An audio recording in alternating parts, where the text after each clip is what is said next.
Welcome to McPlum, simple solutions served daily. You start by prepping a single boneless chicken breast so it cooks evenly. This reduces cold spots. Score thicker areas and pat the meat dry to help seasoning stick.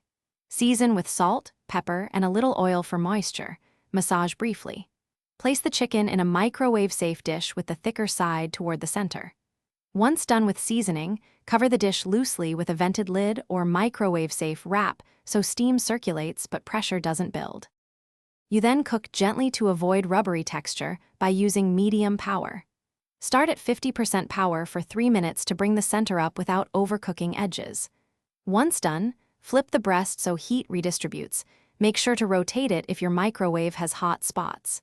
Continue cooking at 50% power in 1 to 2 minute bursts, checking texture as you go. Use an instant-read thermometer to target 74 degrees C, 165 degrees F.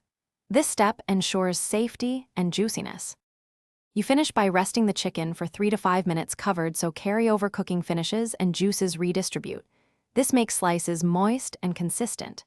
After resting, check the internal temp again and slice across the grain to assess doneness.